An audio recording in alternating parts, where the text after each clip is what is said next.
Hi there. Another update on a day in the life of a thanatologist, death doula. I got a call from a woman who got my name and number from a physical therapist here on Maui whose name I don't recognize. I don't know the company, and that was really exciting for me. I love it when I'm able to work locally. I do a lot of online work. So she was calling me to find out about creating and filling out and completing her advanced care planning process and finishing her advanced healthcare directives. So we're going to be working on that on Tuesday. I'm heading to her place of dwelling along with her partner. We're going to be filling that out, and that'll be some coaching, that'll be some counseling, that'll be introducing discussion topics that people aren't used to talking about. And we've set up 2 sessions. I like to do that when I work with people on advanced care planning so that they can kind of let things soak in.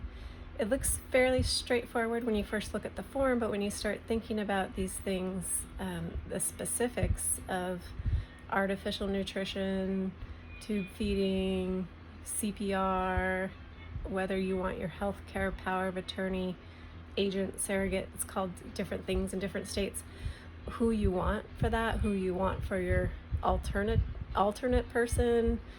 When you start thinking about whether you'd want that person to start making the decisions right away, or do you want your doctor, every state's got a different form. Every place on this earth has got a different way of handling these situations, but there's some basics that we got to think about and get started talking about. And so I was excited that someone locally gave my name and number, and I'm gonna go get to meet them in person. It's kind of nice for a change. I do a lot of online stuff, and I was letting her know what our time together will go like.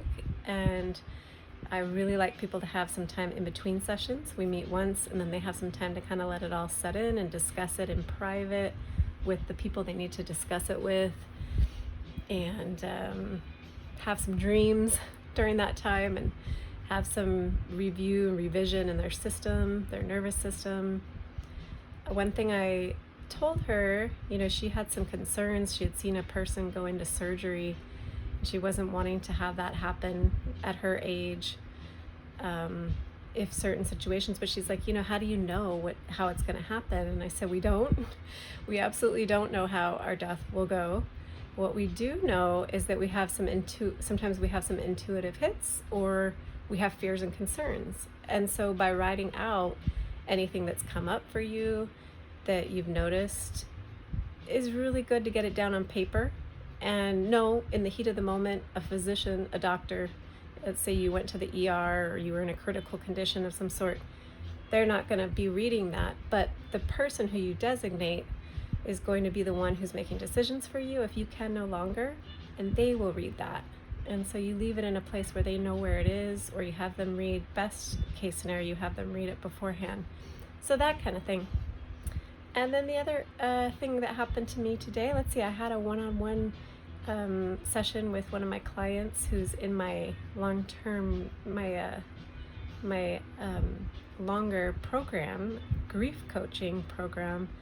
And we had a great session, and she actually has just traveled to be at her mom's home. Her mom died 6 months ago, and she lives on the west side of the United States, and she traveled to the East Coast to go clear out, organize, clean, and get her mom's home ready for sale.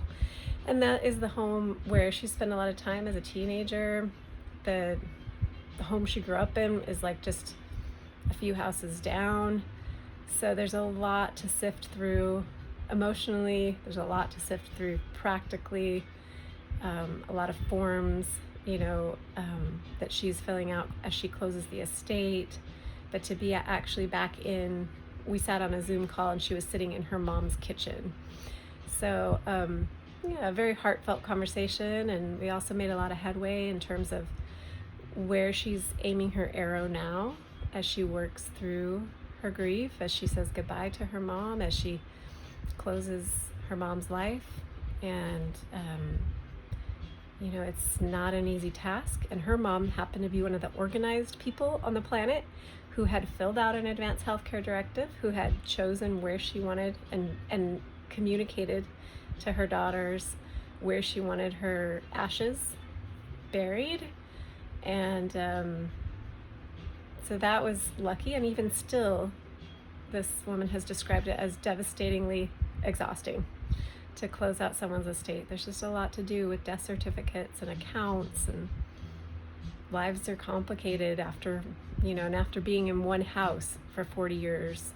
Even though it's a small home, there's a lot for her to take care of, along with her sister. So we kind of walked through some of those things, and also talked a lot about different sources of information, resources, books, podcasts, things like that are really helpful about grief. And we rounded that out. Felt pretty productive and pretty effective in my coaching and my mentoring someone. And she gave me the great feedback that I lead the group. So in this group, we alternate between one-on-one sessions and then meeting as a group. She said that I lead the group a lot by still sharing some personal stories, so that I relate, they can relate. I've been through this, I've been there, yet leaving enough time and space open for others to share their story. And the feedback I continuously get from people in the group is that it is so helpful to hear other people's grief experience and experience with finishing up an estate, or taking care of someone's affairs, if you're the one that's responsible for that. All kinds of emotional experiences. It's helpful. We learn from each other. We learn so much by sharing our story. It's really important. It also helps us not feel so alone. And that was the feedback she gave me, was that she liked the amount that I share, and yet I still am welcoming other people's stories. So it's been a good day on this beautiful island of Maui as a thanatologist. And thanks for listening.